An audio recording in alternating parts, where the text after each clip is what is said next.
Iowa City. My iPhone charger is being a tool. It's being a scumbag right now. See, if I just move it a little bit out of place, this is what happens. See, it's still in, but I have to be like keeping in this weird position, and it's hurting my hand. Anyway. No. Yes. Yep, there we go. That's right off of First Avenue. That's Hurricane. Yep.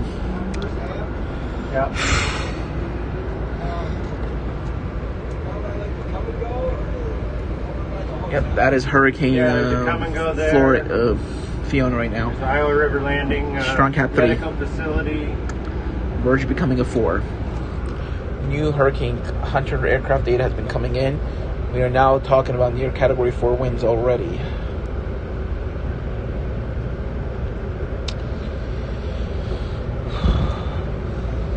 Yeah.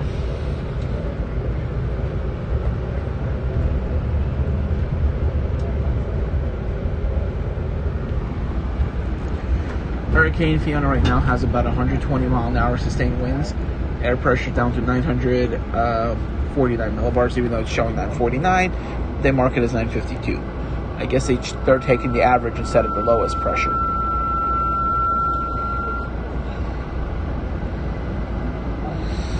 Hurricane Fiona right now is moving northwest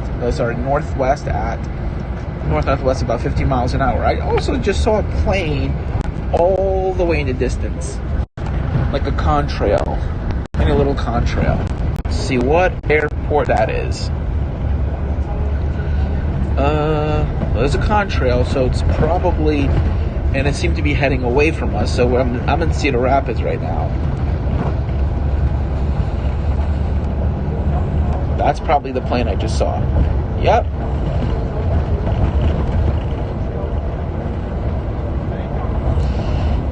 And it seemed to be towards the west. Yep.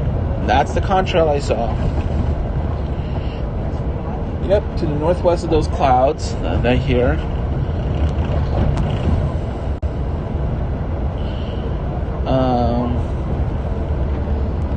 Based on what I was looking at the direction, it's probably, that's the only flight that makes sense. It's probably that flight.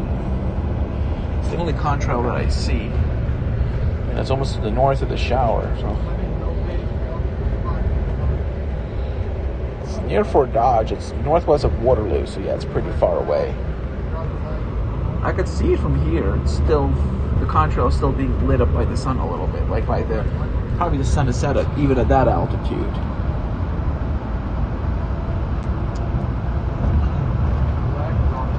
Seeming like it's almost going north-northwest.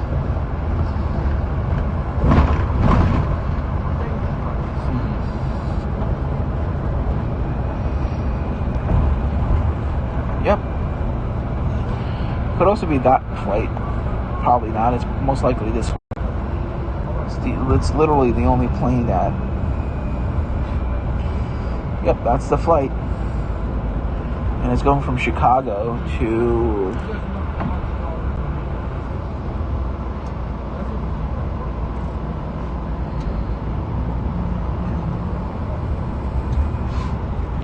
Actually, no, the angle is too steep. I don't even think that's the plane. I actually think it might be...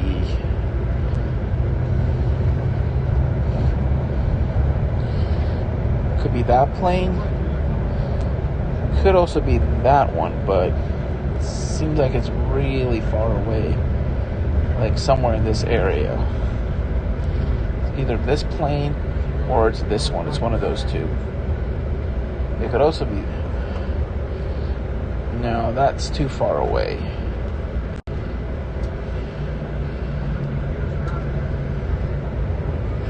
Anyway, yeah, I think I found the plane though.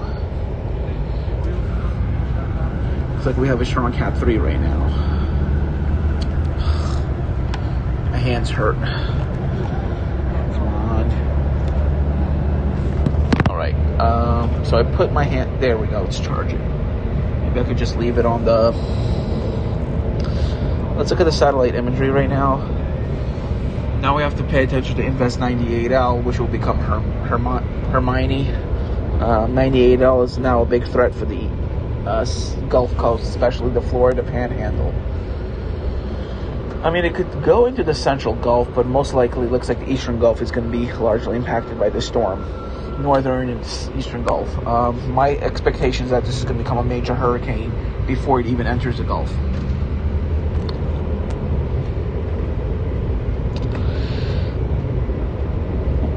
The eye wall still has not fully developed. We're not looking at a fully enclosed eye right now. So the eye is still pretty jagged. The convection is becoming more and more pronounced. It's definitely undergoing rapid intensification. It will probably continue to undergo our eye for the next several hours and to the late afternoon tomorrow. I think it will continue intensifying. It might weaken a little bit because of an eye wall replacement cycle.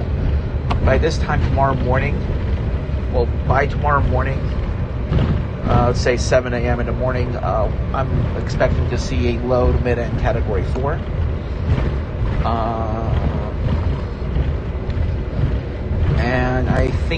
And I strongly believe that she will reach peak intensity sometime tomorrow evening or overnight tomorrow.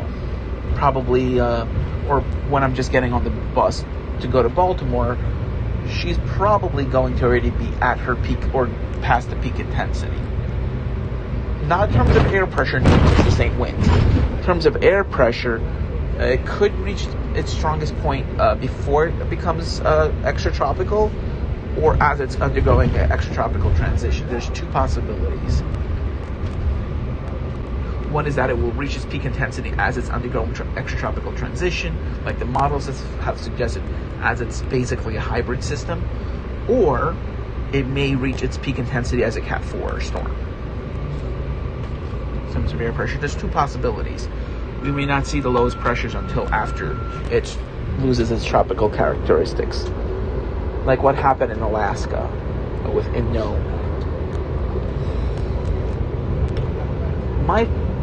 My expectations for Fiona is to become a mid to high end Category 4 at strongest, with a 20% chance, only a 20, of becoming a Cat 5. I'm only giving it a 20% chance. And for Invest 98L, I am giving it a 50% chance of becoming a Category 5 at peak intensity between Tuesday and Thursday of next week. I'm giving it a 50% chance of becoming Category 5 next week. People in the Florida Panhandle, if you live in Panama City, if you live in the Panama City area, you know what happened last year with Michael. So if you live Panama City, Destin, Tallahassee, if you live anywhere between, I'm going to say right now, if you live anywhere between Alligator Point and Fort Walton Beach, be on the lookout for a landfalling hurricane. It's going to make landfall between these 2 points here. Most likely is Cape San Blas. That's where I'm expecting the landfall at the moment. It's Cape San Blas. Most likely point of impact for what will be likely a high-end Category 4, low-end Category 5 Hermione.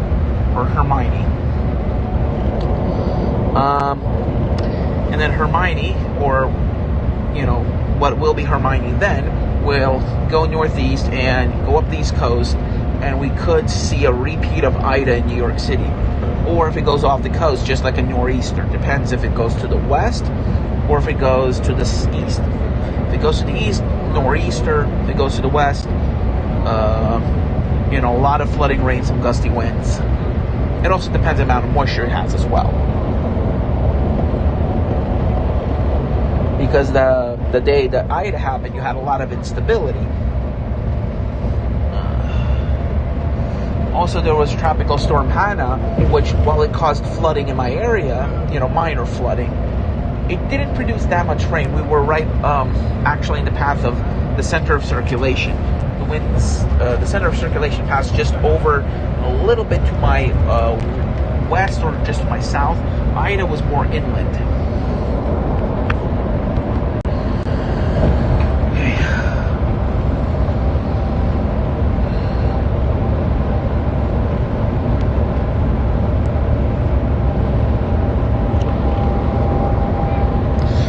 Yep, it's still undergoing rapid intensification right now.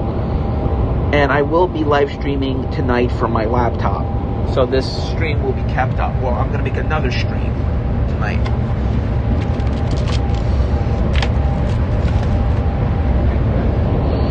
Hurricane Fiona right now is a Category 3 storm. 120 mile an hour sustained winds. Central pressure of, I would say, 949 millibars at 952 was too high in my opinion.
So yes, based on its pressure, it's definitely a strong Category 3. It's definitely...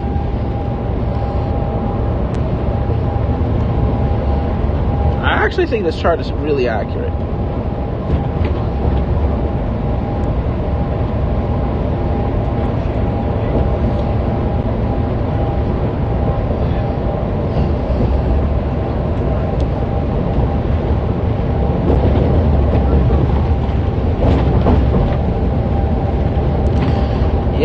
So we're still looking at a Category 3, high-end Cat 3 right now.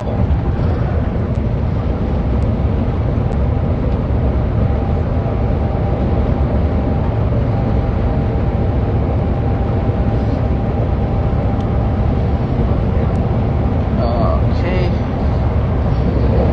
98L. What will become Hurricane Hermine or Hermione?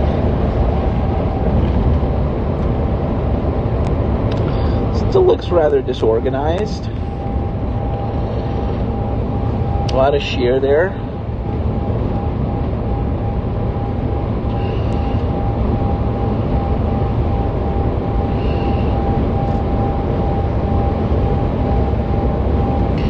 And it's still being pushed to the northwest by its unevenness. See, it's kind of still seeming like it's moving north-northwest right now.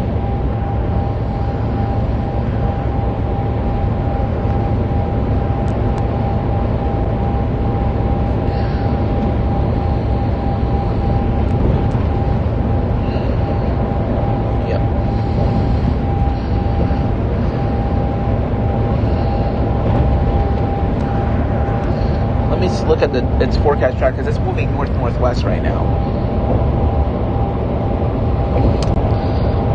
Looks like the models are definitely hitting on that a little bit, moving north-northwest and turning north and then going northeast. Bring it very close to Bermuda, but then all those models are centered right on easternmost Nova Scotia. Really bad. Yeah. The area's going to be absolutely devastated.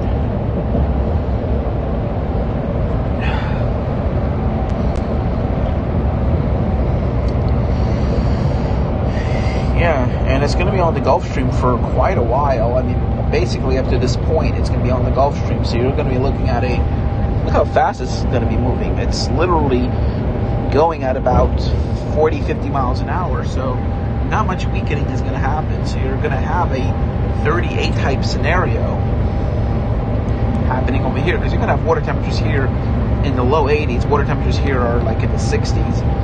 So while you will have weakening, it's not going to be sudden. It's not going to be like hurricane to nothing. It's going to be basically slowly undergoing an extratropical transition. In the 24 hours, it will start to lose its tropical characteristics right about when it reaches the benchmark, about 40 degrees north.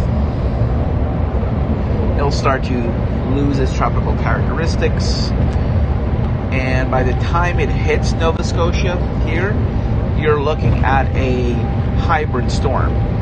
It will have some subtropical characteristics, while it won't have others. Like, it won't have the deep convection, but it'll still have a narrow band of very strong winds because of its centripetal force, because of the Coriolis effect.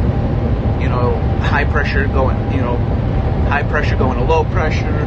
The pressure gradient will still create a very strong wind, and you'll still have a narrow core of very strong winds in and around what was the eye wall, especially in the right front quadrant. Especially with its forward motion being 40, 50 miles an hour, add that to what the surface winds are, and that's basically what the wind speed would be.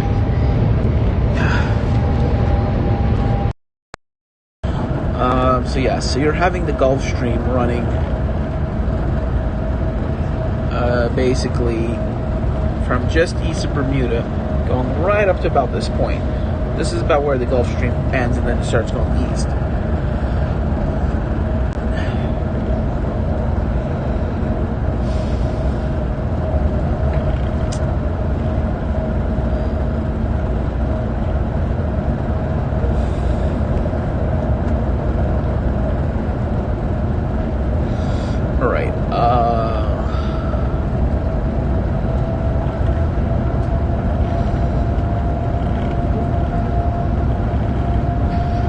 Giving me Isabel vibes right now. Not just the way it looks, but basically where it's located at. Very warm water temperatures. Also, like in the 1950s and 1960s, we're having 40s, 50s, and 60s. We're having a very warm AMO. The Atlantic Multi-Decadal Oscillation is in its warm phase right now, just like it was in the 40s, 50s, and 60s.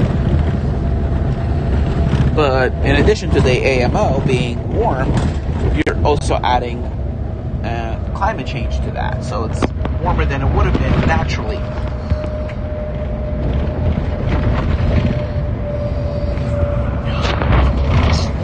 And the bumps are so bad on this route that it's messing up. Hold on.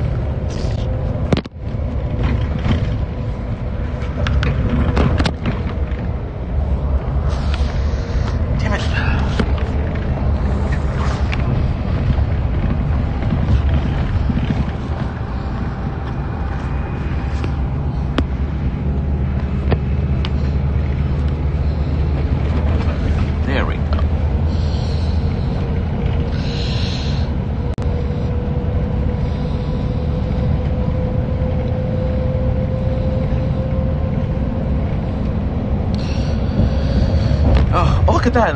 That looks like a Pegasus. Wow, that looks beautiful. Right there. That looks like a Pegasus. How it got disconnected, because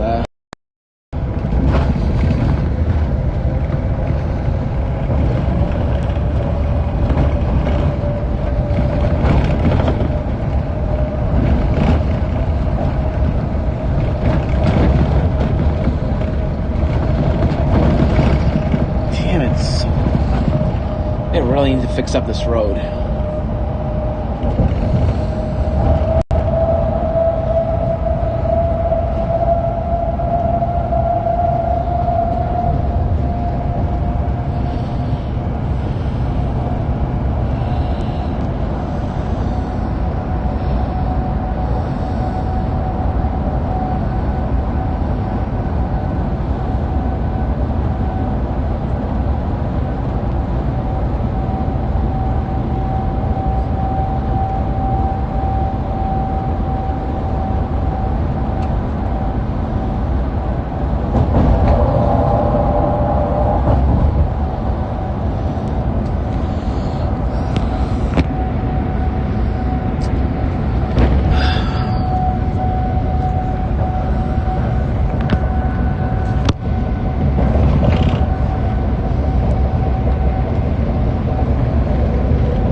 Looks just like a Pegasi.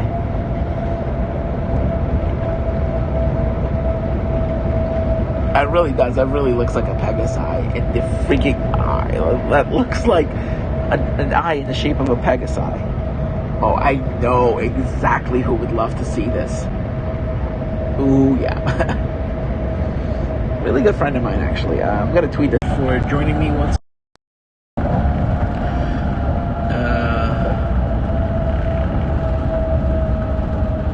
Looks like the Pegasi is still there.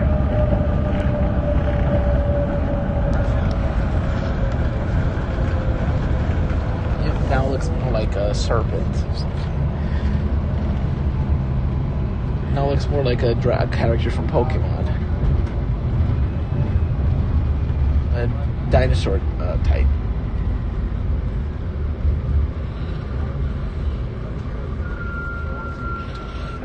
See how lopsided it is? Yeah, it's still...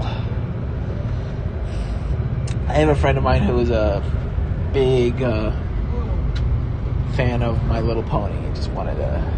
He makes AES scenarios based on that, so... Yeah. 9:53, 9:52. Let's see if Geology made any good videos today. More interesting videos. Ooh, that's not good. That is not good. That is not good. Your dog spends their whole life offering love every day. You might ask yourself... Yeah. Geology Hub.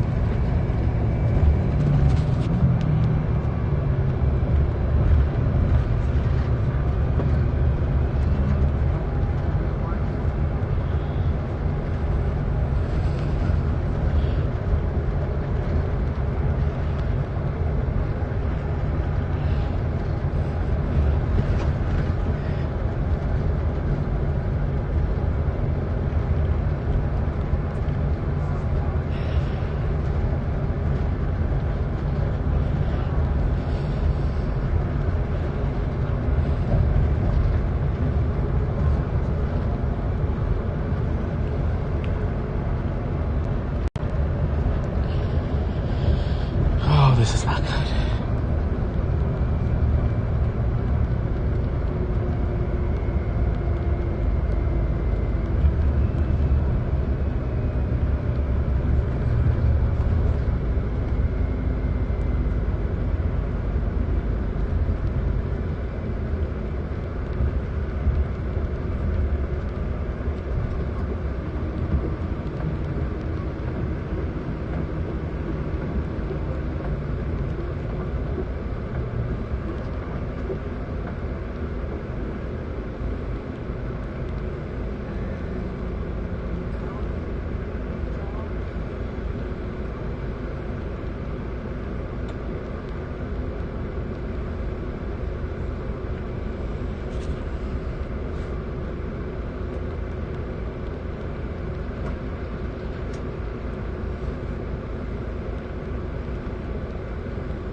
Oh, finally. During May of 2022, a change occurred in the massive volcano known as Taupo. Since then, an unusually high number of earthquakes have occurred from two sections of the lake, some of which were large enough to be felt by nearby residents. These more than 700 earthquakes primarily occurred adjacent to an area which has been undergoing a small amount of ground uplift at a series of vents referred to as Oromatangi Reef, which is being uplifted at a rate of 6 centimeters a year.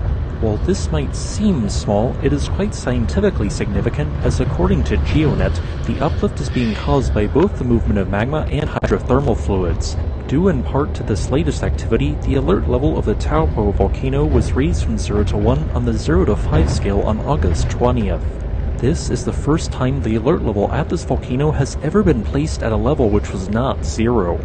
Because of this, there is a lot of speculation and wild guesses as to what is occurring, so this video will accurately describe the reality and context of the current situation and what is likely to happen next. As according to GeoNet, the uplift is being caused by both the movement of magma and hydrothermal fluids. Due in part to this latest activity, the alert level of the Taupo volcano was raised from 0 to 1 on the 0 to 5 scale on August 20th.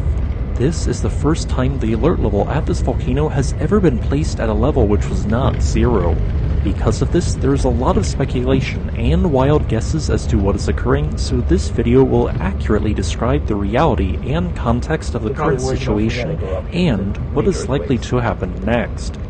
As a brief overview, the Taupo volcano is located in the central section of the North Island of New Zealand, where it is located within a rift zone that is spreading apart to the east and west.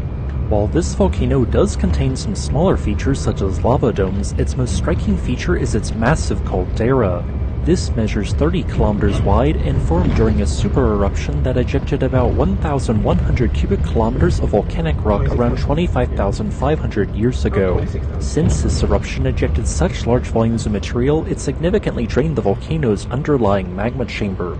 The overlying rock then collapsed downwards to fill the empty space in the magma chamber, forming a massive caldera which now represents the northern two-thirds of Lake Taupo. A second major explosive eruption occurred in the year 233, ejecting more than 100 cubic kilometers of volcanic rock. After this major eruption, Taupo would go on to produce another eruption in 260, but has not erupted since. During this seemingly quiet period, Taupo's magma chamber has been slowly refilling, meaning it is technically now potentially capable of another explosive eruption. But during this seemingly quiet period, Taupo's magma chamber has been slowly refilling, meaning it is technically now potentially capable of another explosive eruption. But do not worry, at least not yet. During 33, ejecting more than 100 of the North Island of New Zealand, where it is located within a rift zone that is material, it significantly drained the volcano's underlying magma chamber. The overlying rock then collapsed downwards to fill the empty space in the magma chamber, forming a massive caldera which now represents the northern two-thirds of Lake Taupo. A second major explosive eruption occurred in the year 233, ejecting more than 100 cubic kilometers of volcanic rock. After this major eruption, Taupo would go on to produce another eruption in 260, but has not erupted since. During this same 33, ejecting more than 100 cubic kilometers of volcanic rock. After this major eruption, Taupo would go on to produce another eruption in 260, but has not erupted since. During this seemingly quiet period, Taupo's magma chamber has been slowly refilling, meaning it is technically now potentially capable of another explosive eruption. But do not worry, at least not yet. Although this isn't always the case, at volcanoes around the world, it is generally true that the larger of a magma chamber a volcano has, the more episodes and severity of volcanic unrest it will produce. Thus, while a hypothetical measurement of 6 centimeters of uplift a year at Belknap Crater in Oregon would be noteworthy, the same measurement at Yellowstone, or in this case, Taupo, is not. Thus, during the last 150 years, there has been 17 episodes of volcanic unrest at Taupo. Strangely enough, the current episode of unrest ranks in the mid-end of the episodes, as others such as those which occurred in the last 150 years, there has been 17 episodes of volcanic unrest at Taupo. Strangely enough, the current episode of unrest ranks in the mid-end of the episodes, as others such as those which occurred in 1897, 1964 to 1965, and 1983 to 1984 had more pronounced effects. It just so happens that the modern volcano rating system in New Zealand was only created in 1994 with a few revisions since. I asked GeoNet scientists and they stated that if modern equipment and the volcano alert level designations had existed during those 3 more severe episodes of volcanic unrest, that the volcano would have also been raised to an alert level. Designations had existed during those 3 more severe episodes of volcanic unrest, but the volcano would have also been raised to an alert level of 1. An alert level of 1 does not indicate that an eruption will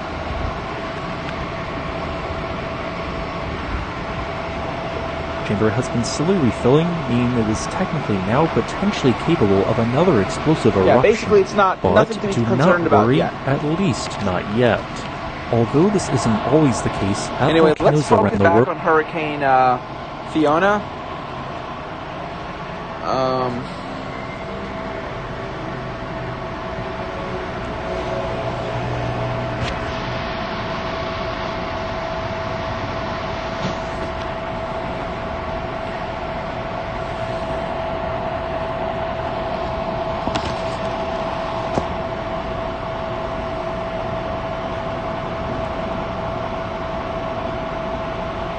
Looks like they're flying back into the storm now.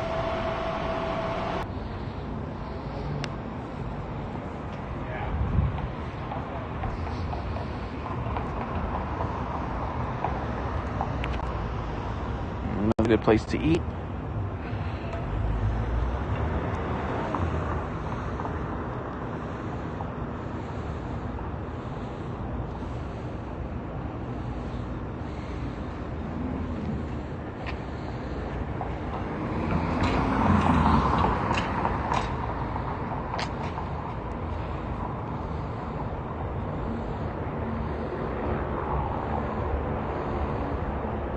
Culver's, that's the one.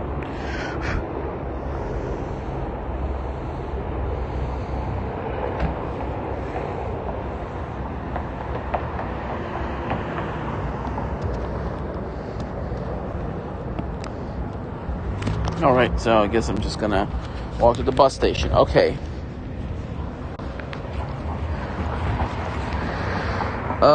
Just give me a second. Some important documents. I want to lose those. Yeah. Anyway, okay. So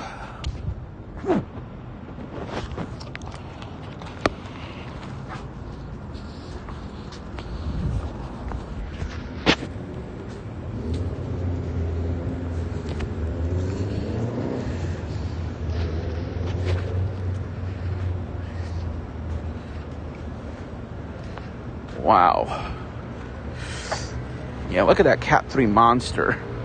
I mean, it definitely doesn't look very like it looks impressive, but if you noticed Hurricane Michael, Hurricane Dorian, you had a very concentric eye. You had a lot of convection, like surrounding the whole storm, like a very dense CDO. Right now, the CDO is basically only surrounding the eye, basically. It's not... Here you're getting a lot of dry air in here, a lot of weakening. So while it's a strong storm, I'm pulling back my forecast for rapid intensification.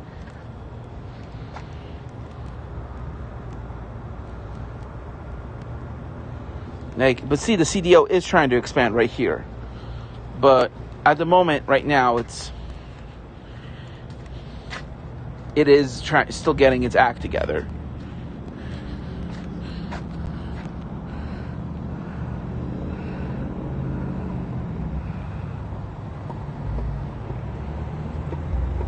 So it's still moving a little bit northwest.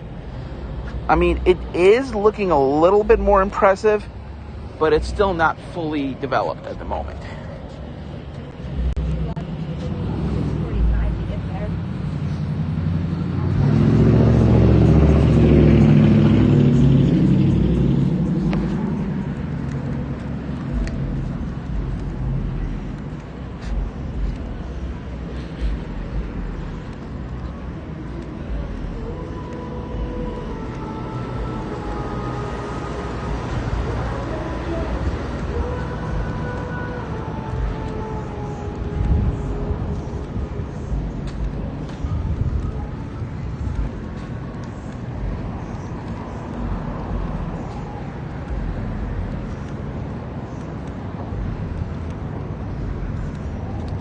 Yeah, that's basically where I need to get off anyway,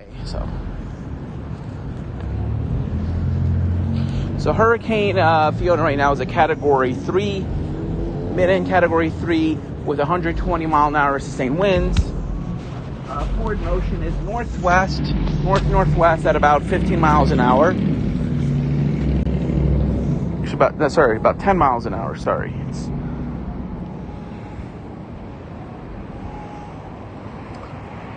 The strongest part of the storm, I believe, will happen tomorrow night. That's when I think it will reach peak intensity.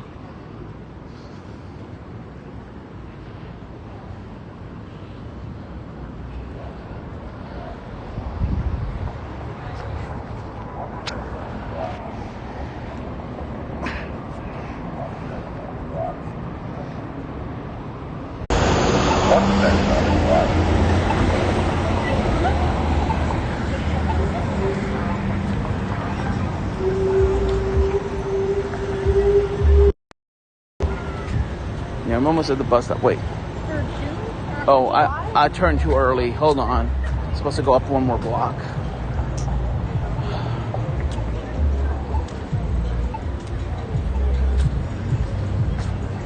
Yeah, going to downtown interchange right now.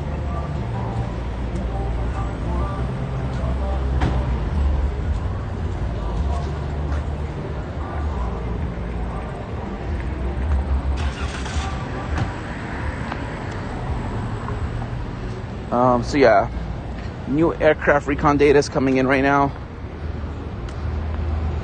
So they're going to go from the southeast side of the eye to the northwest side of the eye. So they're going to pass through the southeast and northwest eye walls.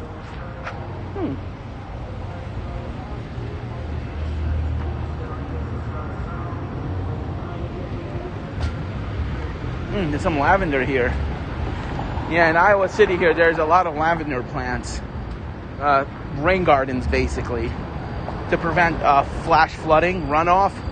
They put a lot of rain gardens here. Iowa City is very forward thinking in terms of rainfall runoff.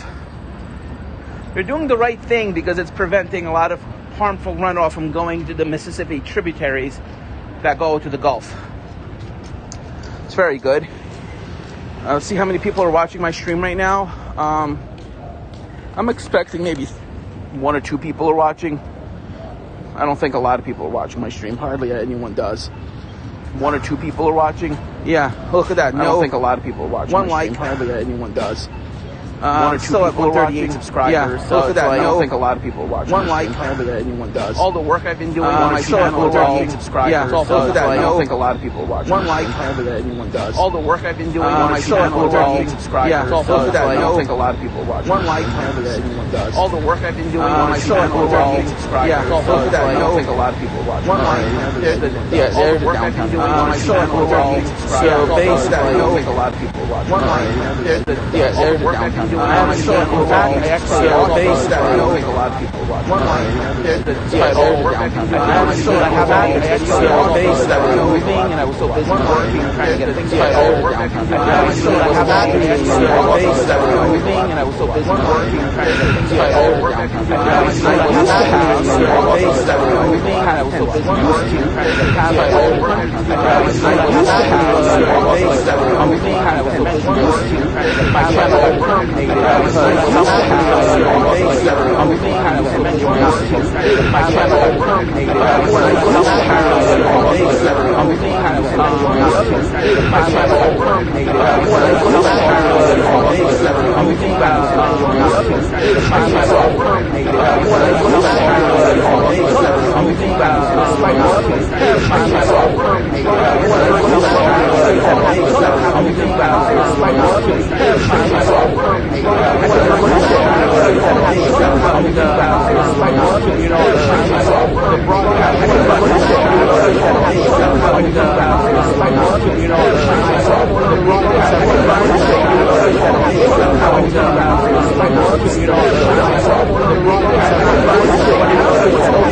Running in the background